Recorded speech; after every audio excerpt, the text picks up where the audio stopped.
Mann is here. You know him from group chat over at The Ringer. Does tremendous work over there. Super excited to talk with you, man. Thanks so much for jumping on. Let's jump right into the big development from last night. Timberwolves come back from 19 points down, beat the Nuggets, even that series. Last 5 minutes of that game, not awesome for Denver. Pretty awesome for Minnesota. My question to you, if we're going to zoom out on this, what are your thoughts on the Nuggets? Why does it feel like Nikola Jokic hasn't exactly taken over in total Nikola Jokic style here? And is this the kind of thing that can really flip a series? I mean, the broader thing here is, I think the Nuggets, you could tell that the Wolves knew this, and they've been kind of prodding around to find out the place to push the vulnerability in the most effective way that they can. Is that the Nuggets are juggling trying to keep their elite offensive people on the floor who are also tremendously vulnerable defensively. And it's like the Wolves are the kind of the opposite. They're like, we got these they do have good offensive players, but they've got a better collection of defensive guys. You know, Aaron Gordon is obviously really good for the Nuggets, but they had some success last night prodding with smaller lineups. You know, the Nuggets surged ahead in the beginning of that game, and I don't know, the first quarter was nuts. I know we're talking about the fourth. We can get to it, but wherever you want to go. Four and 1 threes in the first quarter. So it was just like, it just had that vibe of like, man, like the Wolves are going to be tempted to throw their hands up at some point if this is the way this night is going to go.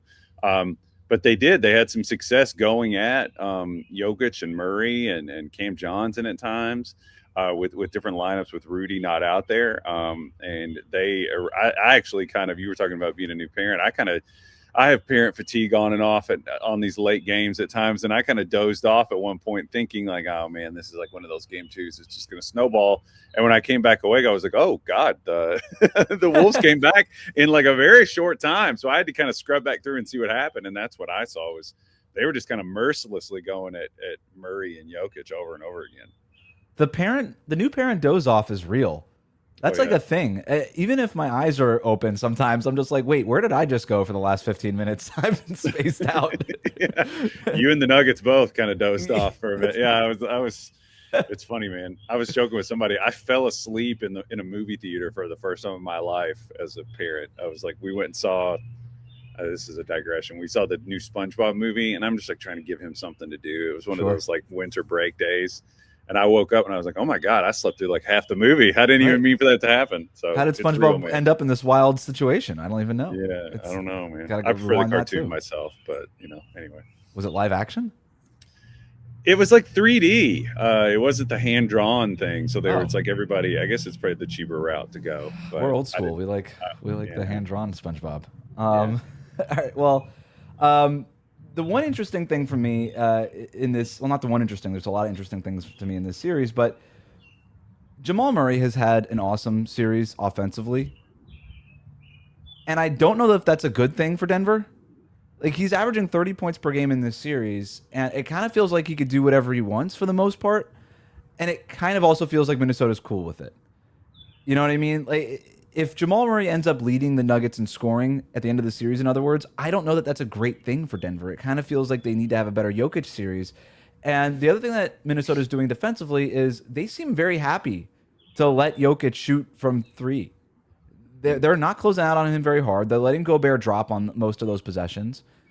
And they're gonna test him like, hey, look, you haven't been shooting it super awesome from three lately. We're gonna make sure that you can before we respect it. And that's kind of gummed up things, I think, a little bit for Denver's offense as well. And then one last thing here, shout out to Rudy Gobert. I thought he's obviously gotten beat a couple of times by Jokic, and those moments are loud. I think Jokic has 2 dunks on Gobert already in this series, and both of them kind of highlight reel type dunks that, frankly, we never see from Nikola Jokic. We're like, whoa, where did that come from? But divorce those from your mind for a second. I think Gobert has largely done his job against Jokic. Yeah, I think you're talking about Murray and Jokic, the efficiencies. You just kind of, these teams are so good at the end of the year. You kind of have to see like even though we were talking about this on the show, there's a trade-off you can do where it feels like you're surrendering something that is really good, but really in an ecosystem of things that are really good, you're like, okay, what's the one that is going to cause the least rotation, I think. And, I would assume that's the mindset of the Wolves, where it's just like, yeah, man, Jamal Murray absolutely could go out there and he's a shot-making machine. He could beat you on his own. But with a team like the Nuggets, it's like the area where they become untenable or just really, really difficult to deal with and grapple with is when you're rotating and the ball is moving. So it's kind of like I could see a mindset. I haven't, studied this in particular, the points you're bringing up, but I could see where they could enter it being like, yeah, Jamal Murray shot making, we would prefer that at this, whatever it is, points per possession versus, Jokic, going into the operating room and doing surgery. It's just like he's the best in the world at that. So if we can avoid that, or we can let, and Nikola knows this because you watch his body language and you just kind of watch his eyes survey the floor whenever he does this, where he's like, he doesn't have that Karl Towns thing where he's just like, this is going up the moment it could go up. Jokic is always reticent, where he's just like, okay, this is it always feels like his last resort option, right? Whenever he's shooting, because I want him to fire him up, but it feels like he knows that is sort of the last thing that he should do, even though it is a good option at the end of the day.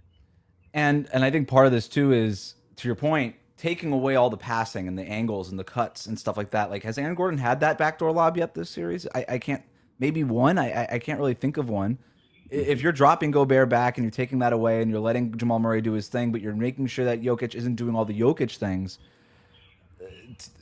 that's a win, I think, if you're Minnesota. And what was really interesting to me was Chris Finch, I think this was before game one, was asked, like, how do you stop Jokic, right? You've seen this guy in the playoffs so many times.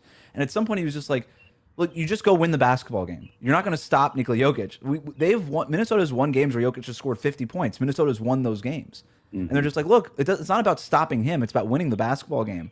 And you can kind of start to see that all play out, where it doesn't matter if Jamal Murray has this or Jokic has this necessarily. Like, we're going to do the things that kind of create the environment for us to go ahead and win the basketball game.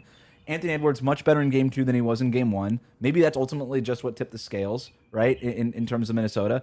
And, to be fair, Denver was up big in this game. It was just like that fourth quarter where they really collapsed. Jamal Murray couldn't hit a shot. Jokic, couple weird ones. Like, he had like 1 or 2 air balls in that game. There was a possession late in the game where he had the floater in the lane that he is just, I think he shoots it at 100%. Like, I don't think he's ever missed that shot. And he dumps it off to Christian Brown instead, and ends up being a botched play. And there's some weird, funky stuff there. But then that's kind of Minnesota. They'll do that to you every once in a while with that defense. Yeah. I mean, you hit it. I mean, Ant in game 1, I don't know if it was I wouldn't say it's that. It's not a lack of familiarity or sort of like being in that stilted position of not knowing where to attack, like, because these teams are deeply familiar with each other, like you alluded to, and these outcomes have varied all over the place.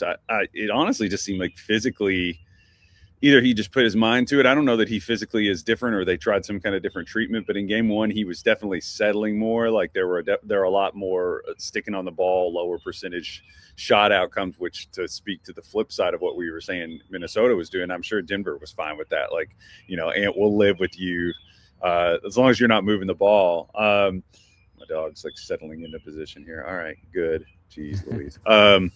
High maintenance diva. I think that's a big thing.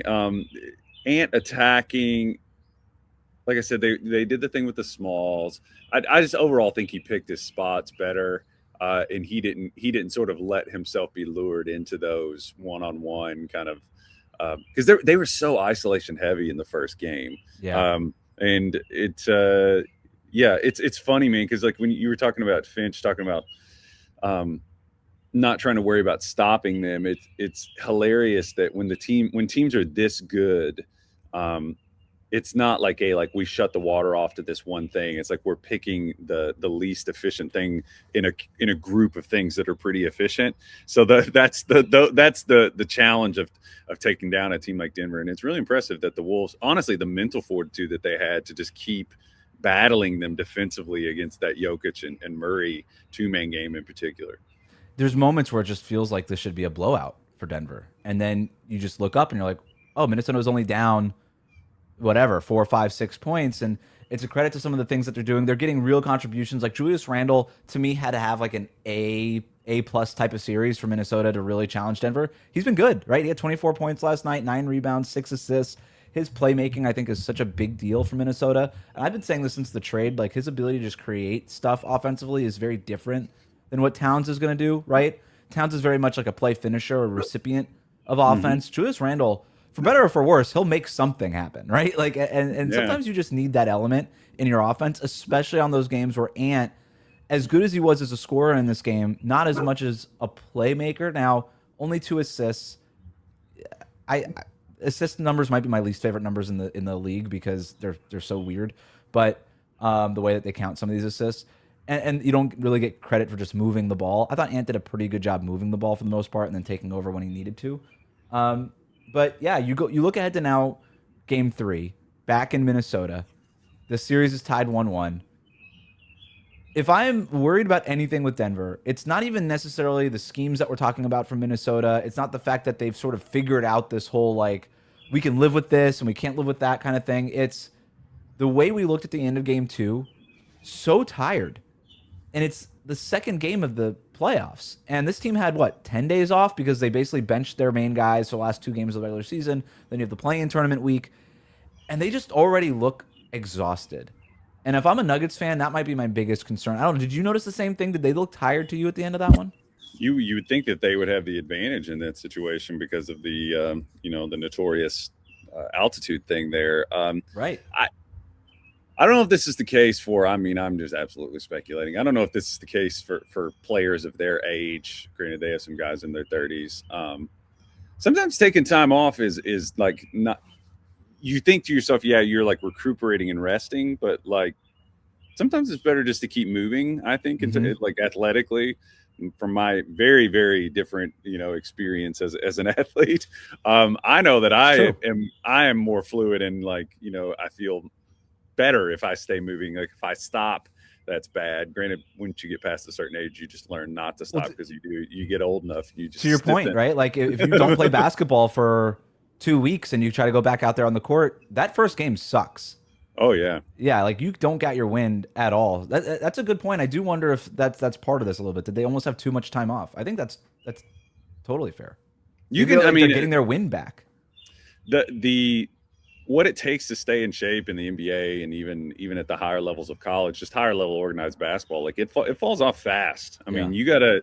It's amazing that how demanding and grueling the conditioning can be. So that's possible. I mean, that's a conspiracy theory. You're not conspiracy. It's a couch armchair. Whatever it is, biomechanic, trainer theory on my part, but could be true. And with Ant, I mean, that guy, I don't think has ever been tired in his life. It doesn't feel like even when he's like sleeping, I think in every way. yeah, it's just even when he's sleeping, he's like energized. And so that's not going to be a problem with him. And you could say probably the same thing for Jane McDaniels, but I do wonder maybe if there's a little bit of that, hey, let's get our win back, and then we're back in Minnesota. And again, I hesitate doing this so much because if they just hold on and Jokic hits a couple of those shots at the end, we're talking about the Nuggets being up 2-0, but like this is the way playoff series work out, right? Like they were this close to being up 2-0 and in total control of the series, and maybe we're talking about, are the Nuggets going to win this thing in 5? Minnesota might get 1 at home, and then now we're talking about this as, I don't know if it's a toss-up. I would still probably lean Denver. Who did you, by the way, who did you pick going into the series? Denver. I have Denver going to the conference finals and losing to OKC.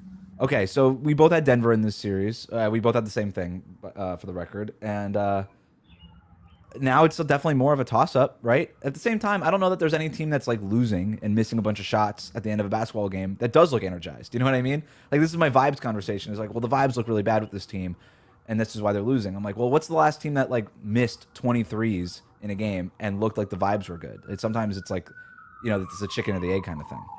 Yeah, I mean, and also, I mean, the Nuggets are.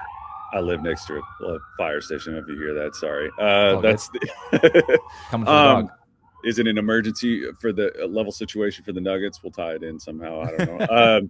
We'll sponsor it. So, is this an emergency? Cue sirens. Okay. Sponsored by Louisville FD. The Nuggets, man. I mean, this is a team that has seen. We were talking about what the Wolves might be thinking, what they might be trying coming into this into this series. And it's like the Nuggets have seen everything by this point, man. It's like I'm sure Jokic is thinking about this and being. He's got an answer for everything, whether or not it's going to, lead to winning basketball games. They're going to have to make shots down the stretch, like you were talking about.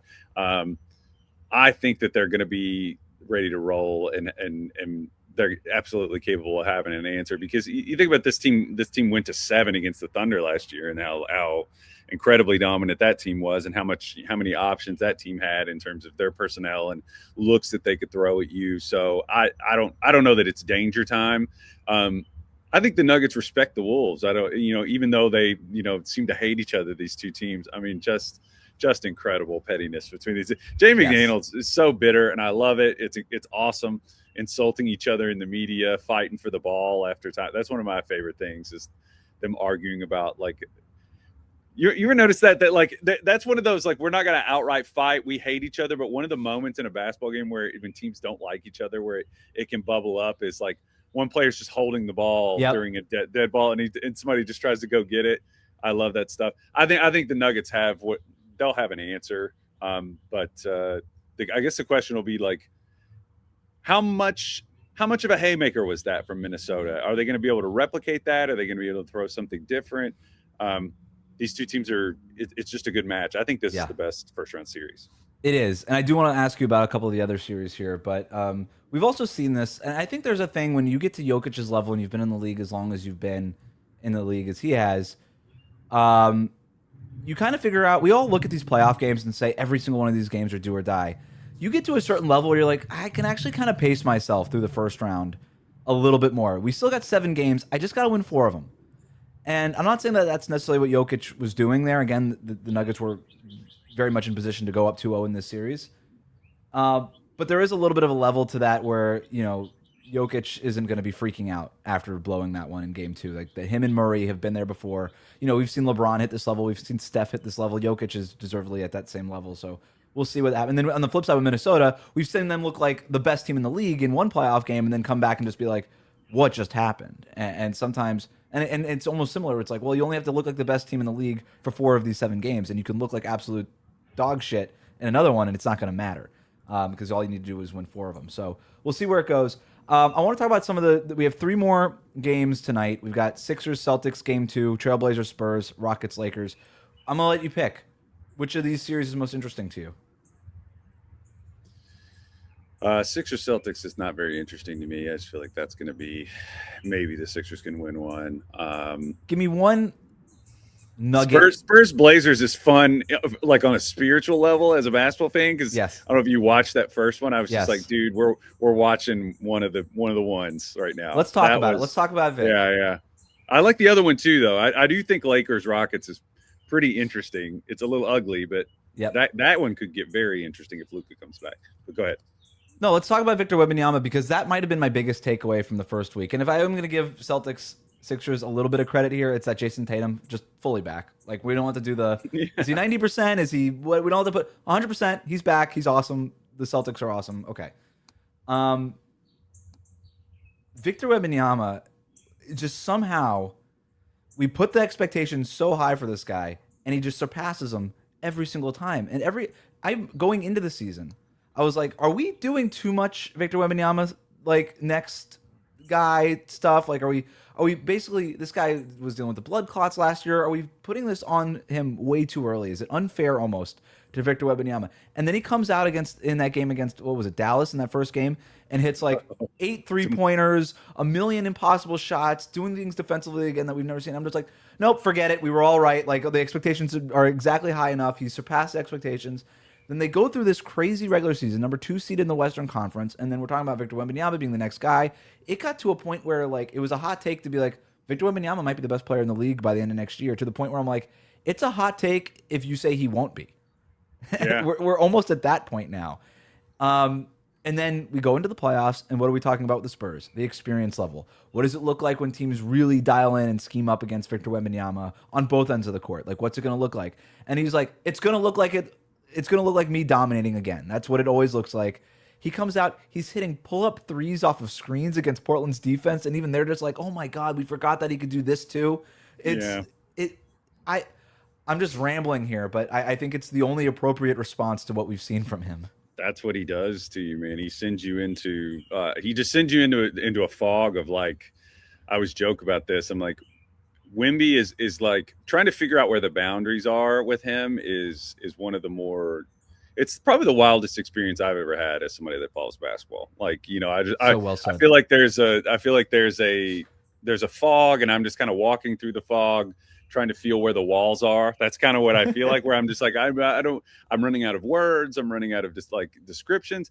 Like the first time I saw him, they mention it all the time, just because this has become like a canonized basketball event, was when in Las Vegas, that event where everybody pilgrimaged for that scrimmage. Yeah. And I left that being like, I felt like I had been blinded by looking at the sun for too long. I was like, I don't know what is up and down, or, you know, and I just, man, watching that first game, you know, the Blazers are going to be limited in what they can throw at them offensively. I think is the problem, is that's a physical team that is going to, you know, their shooting can come and go. They definitely put them up, but it's driven by the blunt force of Denny Avdia, who's improved a ton and is a great player. But if you're a blunt force instrument downhill, Wemby's not the guy you want to see. Wemby's really good about stifling and containing. Luke Cornett played great in that game. That certainly didn't help for the Blazers either. But dude, he does. I was saying this on group chat.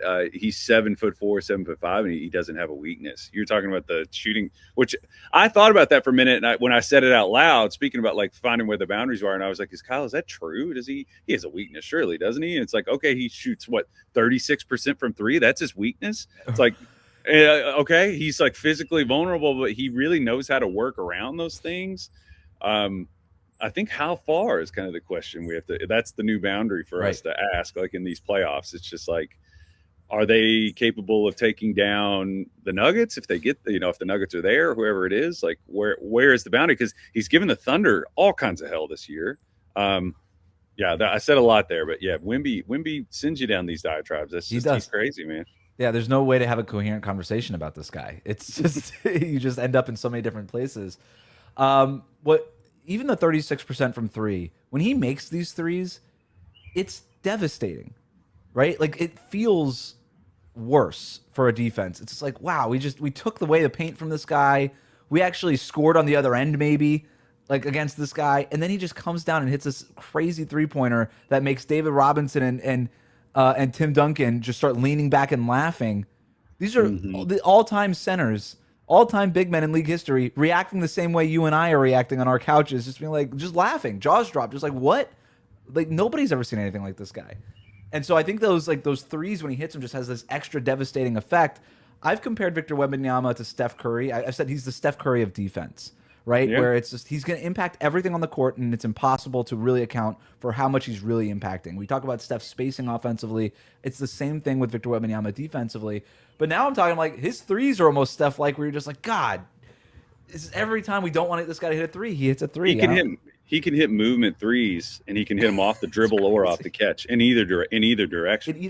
He caught a righty. That's hard to do, man. I mean, like that. Steph had to learn how to shoot off his right hip when he came into the league. Like, that's not something. And Wemby's a foot taller than him. It's just more actually.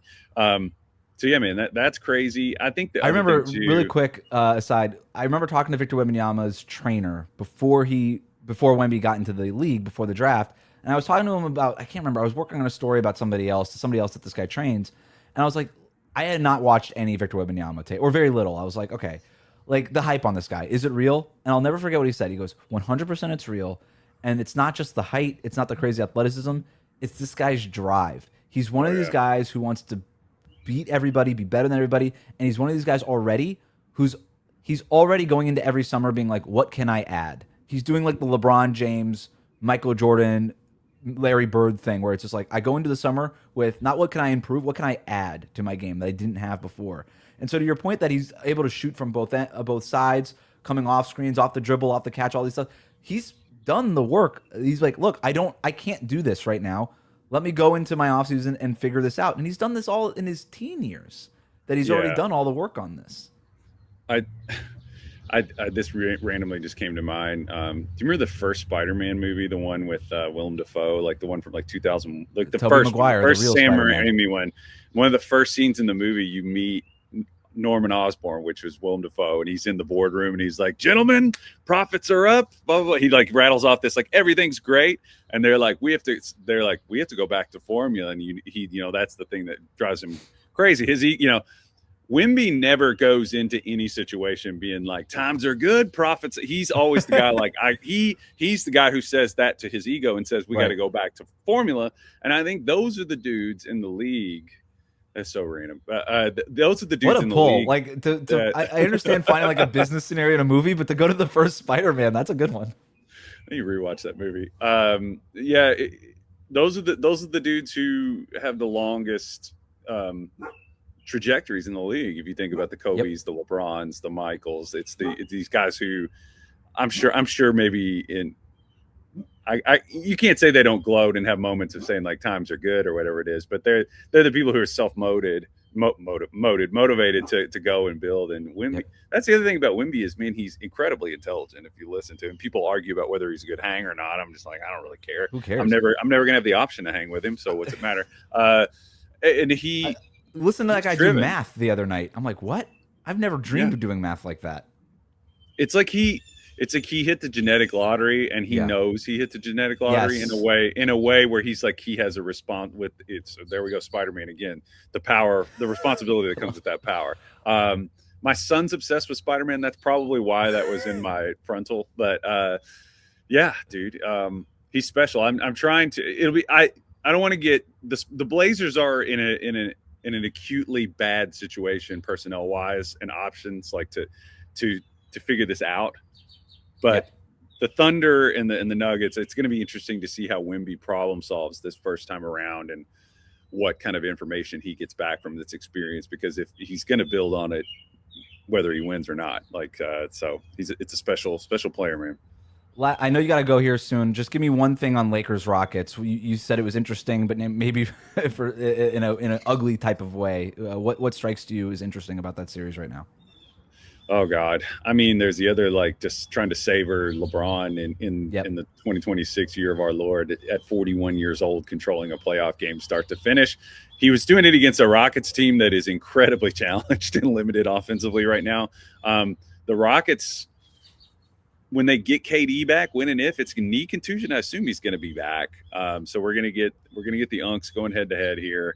And can LeBron spin the plates long enough for the cavalry to come over the hill with Luka? I think that's going to be really fascinating, because if he does, I wanted to pick the Lakers initially in this series, and I think I maybe let Rob talk me out of it, but I just think when you have closers, they have 3 closers on that team, man. If they can get them back, I just don't know if Houston could score enough efficiently to beat them.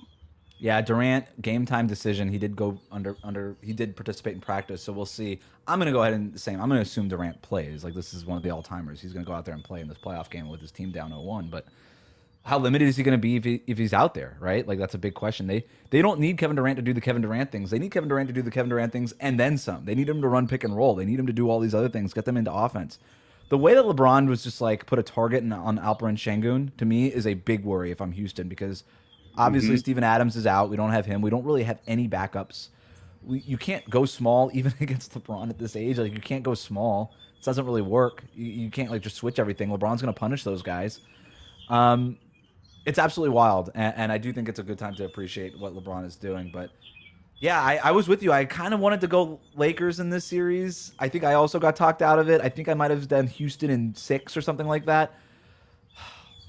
That Rockets team just looks like a team that doesn't really care anymore to be here and just knows that it's broken. And the Lakers, give JJ Redick all the credit in the world. He has got that locker room rallied. They are believing in each other. Vanderbilt is back in the rotation and not being petty about it. Like, he's out there despite the fact that he was complaining about minutes earlier in the season and stuff like that. Like, that team is out there. They're motivated. They really seem motivated to be like, look, we're going to get Luka back. We're going to get Reeves back. Let's just stay alive as long as possible. Where the Rockets are like, what's even the point of living anymore? It kind of feels like that's the vibe around that team. They're like, what's even the point? Yeah, when you spin your wheels on offense, I mean, like the Lakers we were talking about this on our show too, that the Lakers were switching everything with Şengün. I mean, they do have some size out there. I mean, it's just kind of an insult when you're not even going to consider bringing two to the other team's best option. They were just like, we're just going to switch this because we don't feel like you're going to create something out of it. And, you know, Şengün does his little ballet kind of scripted thing that he does a lot, and it wasn't leading to rotation at all. And then they're picking on Reed, my guy, defensively, mercilessly.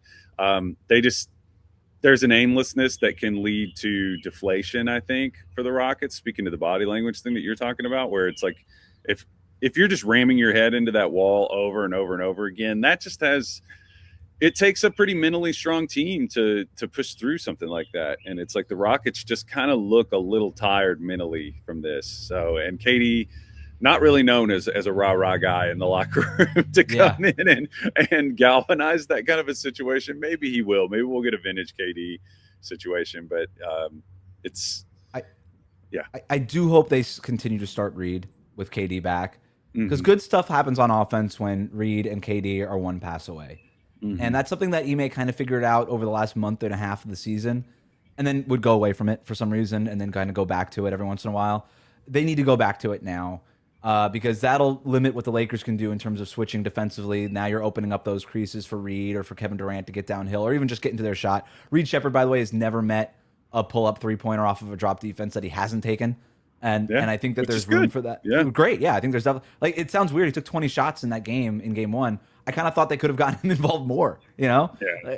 And so, you know, I think there's still levers for the Rockets to pull, especially when you get your best offensive player back, like no question about it. But yeah, I mean, the Şengün question is a big one. DeAndre Ayton historically has actually guarded Şengün pretty well. Like they're very comfortable in that one-on-one matchup when that's what the draw is. So we'll see. I don't think Houston's dead in this series, but they definitely need to amp up their urgency and obviously get Kevin Durant back. But another night to watch LeBron do LeBron things is also good. Let's savor him while we can. Yeah. J. Kyle, man, you do great work. Group chat, The Ringer, thanks so much for jumping on, man. My pleasure, man.